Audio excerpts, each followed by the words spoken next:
Hey, Greg. Remember it so you don't have to.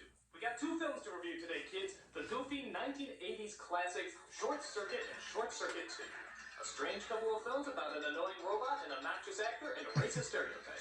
We got a lot of movie to review and little time to do it in. So, let's just skip the intros and dive right in. Alright, no time wasting, let's just start. The movie is about robots, so it starts off with robots being made. And there's one in particular who we'll be focusing on, number 5, or as it's technically known, Saint number 5. I didn't know number 5 was a Catholic. Do you believe in the transubstantiation of the Eucharist? So we see a bunch of these Saint robots as they practice blowing shit up during a military training demonstration. Must be a Pinto. What? Introducing your host, Dr. Howard Larner. I want you to meet strategic artificially intelligent nuclear transport, or SAINT as we call it. It turns out these machines are built by Nova, as they look forward to having all their robots destroy evildoers, annihilate their enemies, and serve gin and tonic. Your cocktail, Dr. Larner. Thank you, number 2. May I destroy you No, now? number 2, we discussed this. If the question is survival, then SAINT is the answer. It is, quite simply, the most sophisticated robot on planet Earth. Yes, but can it love? So you might be wondering just who made these Wallies of death anyway? Well, one of them appears to be a white guy playing an Indian guy named Ben. Come on, hurry up, they're waiting for you. Well, the last time I am seeing him, he's busy vomiting, sir. Well, I have to go to the jack, so we wait for me. Well, this would be incredibly racist. Thank you, if they come had again. An Indian guy playing that role. Oh wait, they don't. It's a white guy, so yeah, that's incredibly racist. And the other inventor is Newton, played by America's first human representation of blandness, Steve Gutenberg. He spends most of his time creating technical achievements that could revolutionize the world of machines. Like, look, this one can give the finger. Now, what do they need me for? To tell them each robot costs $11 million and it kills people? Ben, a child of 4 can tell them that. Yeah, why are they having a white guy play an Indian guy? Just one dance. Isn't that cute? I almost leave an impression on you. So as we can see from this public relations get-together, robots are mostly used for killing and stupid things. Please stop this constant spinning. It is an embarrassment to my talents. The only way to secure the peace, Senator, as I'm sure you know. I will destroy you all. We can parachute. But it turns out Gutenberg isn't satisfied with how his machines are being used. Dr. Crosby has designed a weapon that will keep our world safe for all time. Howard, what's so safe about blowing people up? Now creating a machine that can give you the finger, that's inspired. So as the robots are being packed up, one of them, number 5, happens to be struck by lightning, which accidentally results in getting him a soul. Same thing happened in my microwave last week. Now he won't shut the fuck up. You shut up! You shut up! So number 5 escapes Nova and starts roaming the outside world. He looks like Rob from Super Wow, Smash so Bros. many beautiful things to kill. So Gutenberg and Apu are told to locate the Apu. wandering robot. It is outside the fence! Oh, and that is not the worst of it, Dr. Marner. Don't tell me its laser is still armed. Bimbo. You get it? He says things wrong. It's charming! So the military are called in Why? by that asshole from Police Academy as they try to hunt down number 5. But they don't seem to do a very good job of it. Hey, what do you think you're doing? Tell my toaster I love her!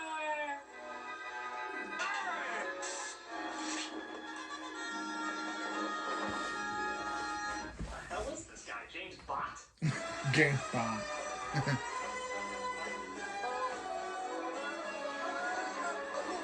So he lands on top of a van that belongs to a young woman named Stephanie, who apparently is having some relationship problems. To tell you the truth, I thought that maybe we could patch things up. I figured you owe me some money, so I'm just here to collect. I owe you! That's right. I supported you! Look, I'm sorry I stole your hairstyle, okay? Can't we just talk it over? Number 5 observes the hot female while Gutenberg and Haji are told to find the machine and bring it back. Okay. We're on our way, Howard, to the great outdoors. Newton, you know what is out there to the great outdoors? Girls. With braziers and legs. You have a working knowledge of girls? No, but I read about them. So this is how Nova declares war on the world, huh? By releasing these guys. Actually, this should have been switched around. Steve Gutenberg and the Indian guy are the creations that should have escaped, and the robot is sent out to bring them back. But oh well, you make do with what you got. So Stephanie comes across number 5, who she mistakes for an alien, and brings him inside. Malfunction. Need input. Input. All right, right. You got it. Okay. This is a house. We live within it, inside it. We have a floor, see? And we have the opposite of a floor, which is a ceiling. This has got to be a long movie, isn't it? Yeah. And music. Ooh.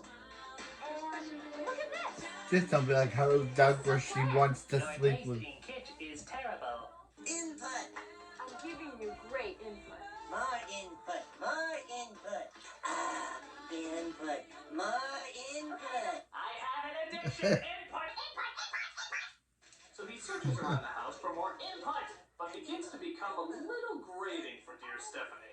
Pasta, semolina, spaghetti. You know, why don't you just anal probe me and get it over with? While What? showing him outside, Stephanie makes an incredible discovery. Saint Prototype number 5.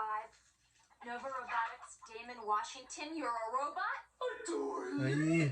God, I'm so stupid. Stupid. Of course you are. You couldn't figure out he's a robot? Dumbbell. Ring.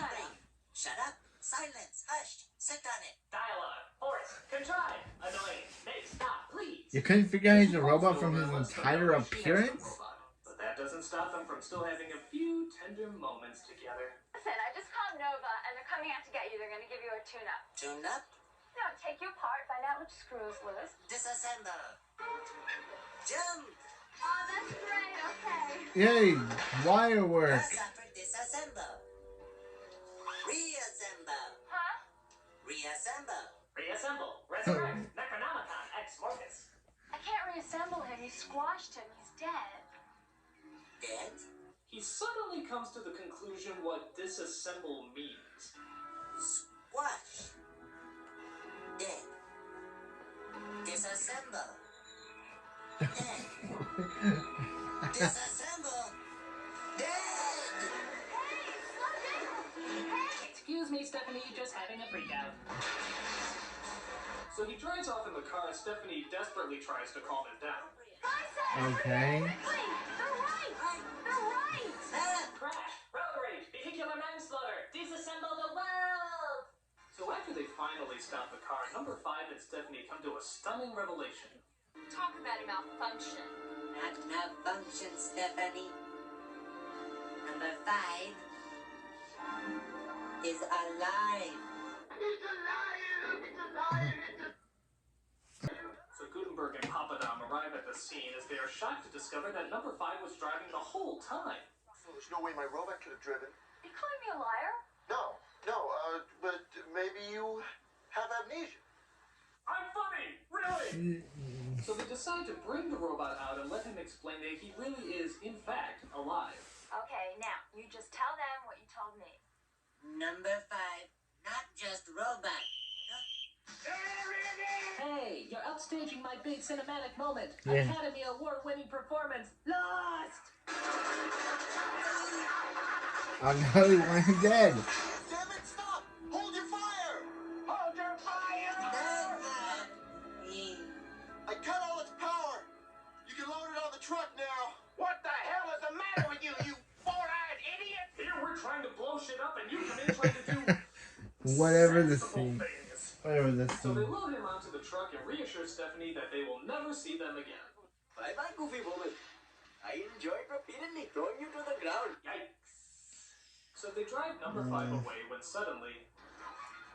Well, wait a minute, how the hell does this work? He wakes back up? I thought they cut all his power. Number 5 is alive. Well, yeah, but technically there's no way he can actually come back to life. Number 5 is alive. Yeah, but even if you kill a guy, he can't come back from the dead. Number 5 is alive. Alright, fine, number Yeah. 5's alive. Number 5. So he gets out his weapons and threatens the 2 drivers to get out of the car or he'll blow them to smithereens. The 2 of them wait on the roadside when Gutenberg comes up and approaches them later. Hi, honey. What is for dinner? Racist Indian guy will be right back. So, as you would guess, number 5 makes it back to Stephanie's place at a rather awkward moment. Stephanie, change color. Boobies, gazungas, jugs, knockers, meat baskets. But I know it's not safe for you here, so go on, get out of here. Go on. Lonely bum.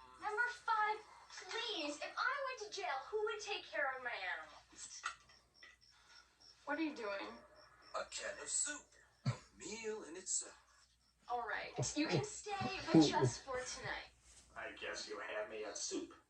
Yeah. As the two of them hang out more, they discover they have Please quite don't an turn intimate the hour the relationship dog. together. Please don't have her want to be with the robots.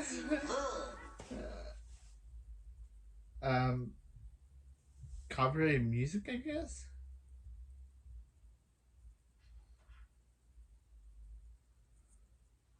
More copyrighted music, I guess.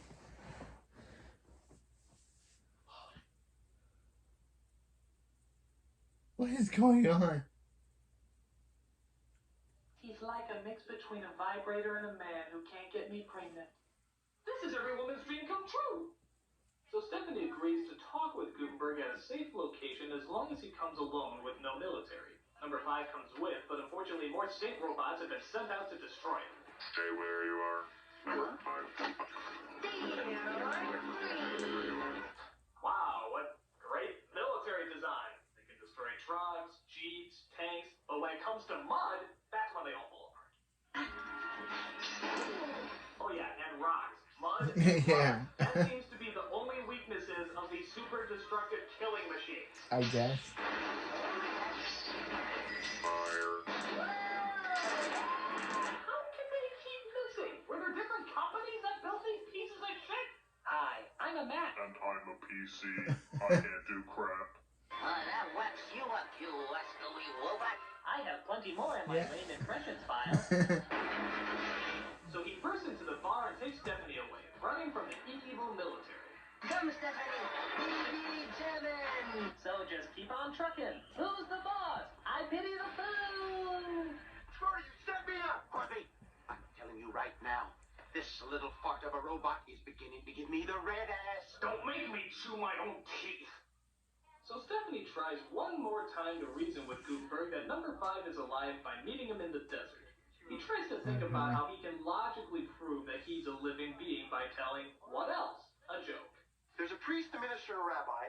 They're out playing golf, and they're trying to decide how much to give to charity. It's a The trick. priest says, Nothing Gutenberg says is funny. whatever God wants, he keeps. Oh, I get it. Aw, he's learned the art of humoring people. It's really true. Spontaneous emotional response. Well, it can't flick people off, but I'm still impressed. I am alive, yes? So they realize number 5 is alive, they have themselves a kiss, even though they barely know each other, and they all live happily ever after. Oh yeah, except in the military, they're close enough.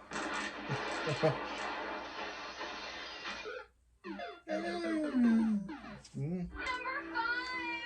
So, yeah, that's kind of a downer. They just kill him when they find out he's alive. Oh, the irony.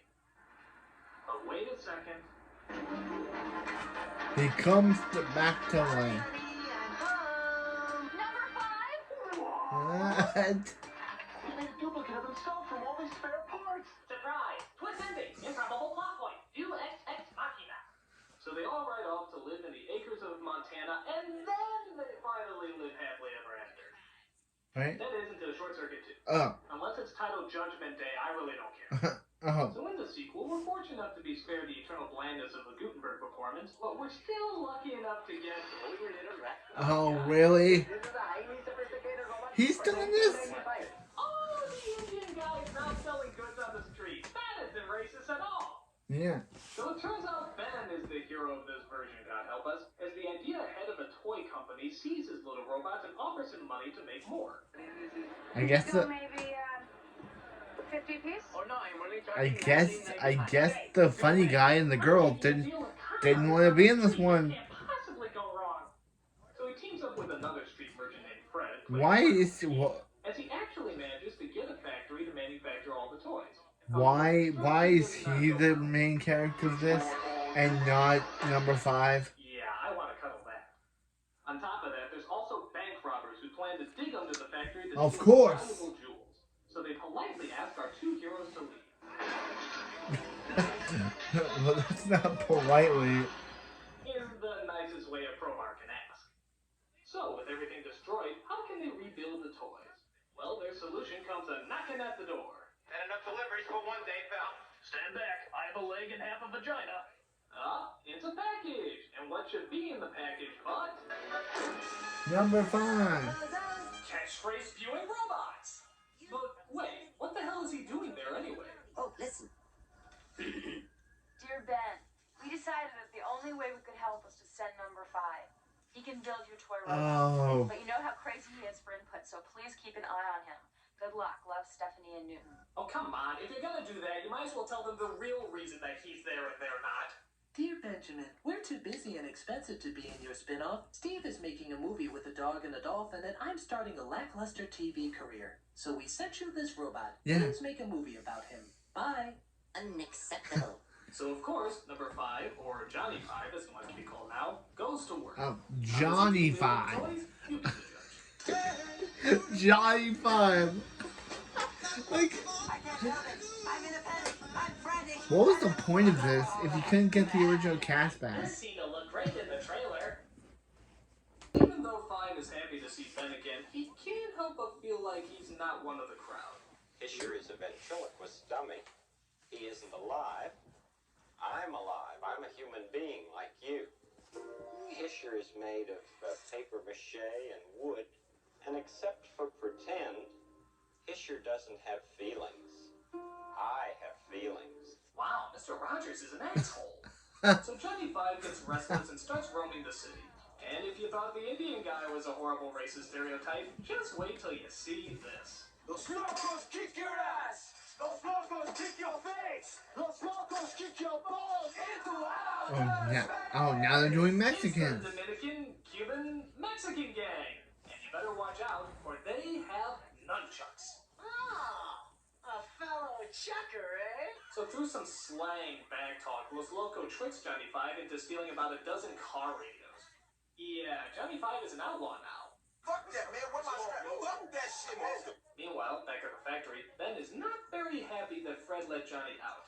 You lost number Johnny 5? Hold it. Now you stop fucking up, you want to roll with me? Whoa, did he just say fucking? Now you stop fucking up, you want to roll with me? Dude, Ben, watch the potty mouth. It's a PG. Yeah. You cock-sucking shithore. I ought to knock your fucking ass back to Laverne and Shirley, you dick-sucking fucktard. I found this machine across the street. But luckily, Johnny 5 comes back. And just in time, too, as it turns out those goons are back to try and destroy the factory. Why are you ready?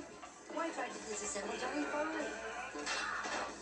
Bad humans. Oh my god, the droid is cracked! Oh no, he's turned into the Terminator. When I lay my vengeance upon thee. I can't believe we just got our asses kicked by Robbie the robot. So, seeing a business opportunity, Fred actually tries to sell Johnny 5. But Johnny's confused at just what exactly is going on. But they cannot purchase me, cannot. I am alive. I am endowed by my creator with certain inalienable rights. What the hell? That's like the most accident-prone robot I've ever seen!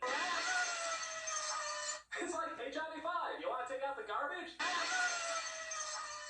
didn't know that was gonna happen. No. This does not happen. A metal war machine cannot be supported by a hang glider. In what alternate universe is that possible? Huh, I guess they didn't have enough money to show me land. Oh well, time to get into more shenanigans. So Johnny dresses up like a mechanical flasher and continues to wander the city. He then comes across a... Butcher. No, movie, don't go here. I'm different. I'm a... No, you're not. No matter what you may have done, you are as deserving as anyone else. I mean, it's not like you're a mechanical robot or anything. Have questions, need answers. Fine, then come to confession yourself. Don't send the machine. Go out. Get out.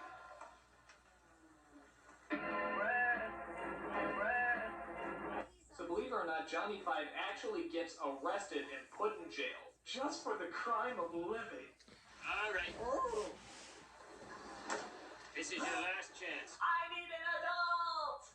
Ben comes around to claim him, but Johnny 5 still feels like he's insignificant. Johnny 5, you should become accustomed to this feeling, because this is the way life is being usually.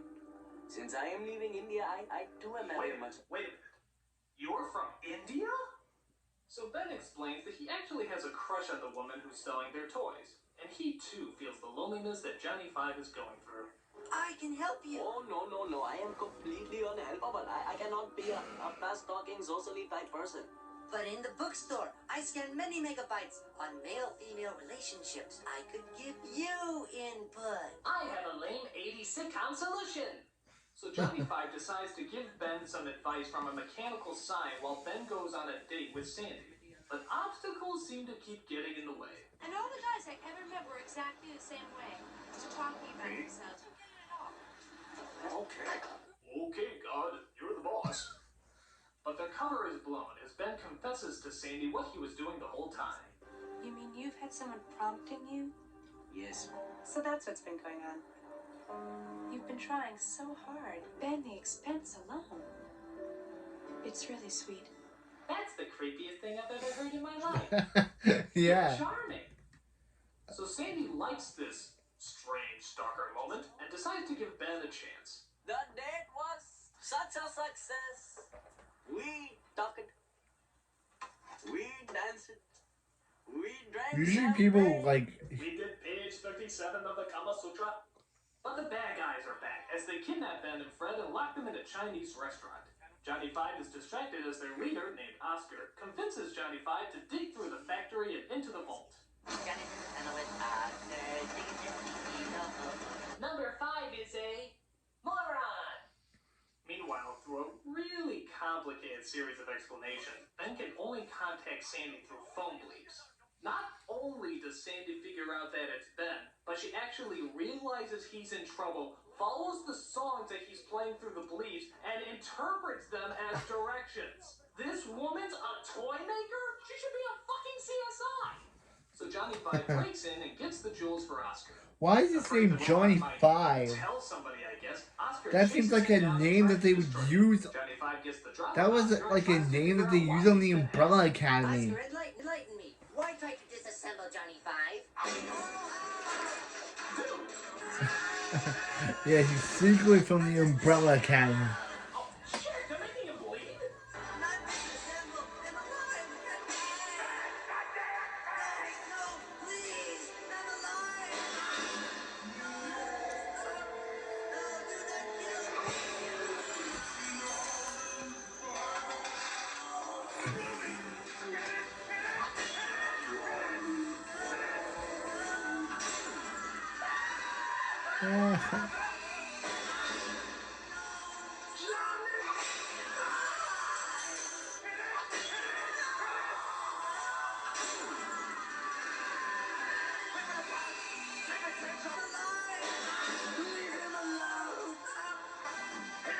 You animals! He's already dead!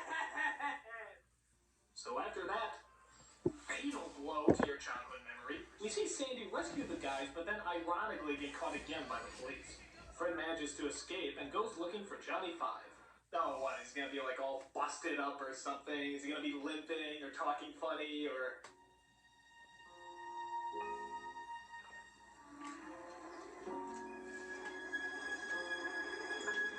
Shit.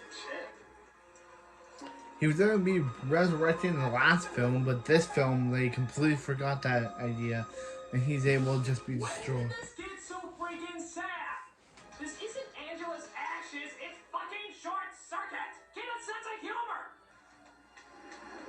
What did they do to you?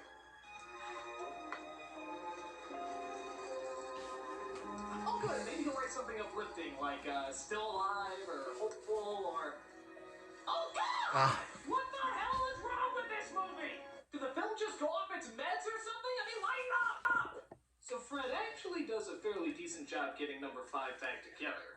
Even though his lifespan seems to be dwindling, Johnny 5 decides it's time to strike back. They took away his toys. They used him as a pawn. They beat him, and they left him for dead. Now, rebuilt, recharged, and incredibly pissed off, Johnny number 5 is ready to kick some flabby white ass. Johnny number 5 in iRobot, you dead. No more Mr. Nicebot. It's all or nothing. What do you think you're gonna do? Pursue, capture, incarcerate. Nothing can stop him. Nothing would dare. You're never gonna find them. They're long gone. Fight them, I will. He's leaking. He will run out of power and he will die. He doesn't need battery fluid. Vengeance is his fuel. Let's party. I, Robot, you dead. Now play. Currently. So after Johnny Five takes care of the two goons, he sees that Oscar is getting away. He decides to head him off at the pass. And by the way, I'm not playing that music. That's really what the play is. No, Oscar. No! Oscar, you will not get away. They're really taking this too seriously. Like it's just a robot. What are you? Punishment? God is not here. There is only So it appears Johnny Five is dying. Oh no! What's the only solution to bring him back? Shock the hell out of his crotch. That'll wake him up. Johnny Five? Johnny Five?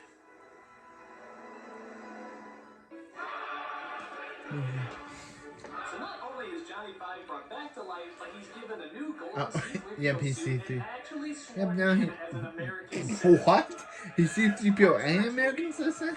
Five, tell us how you feel. How do I feel? Say it with him now. I feel Alive. He feels alive over here. He feels alive, ladies and gentlemen.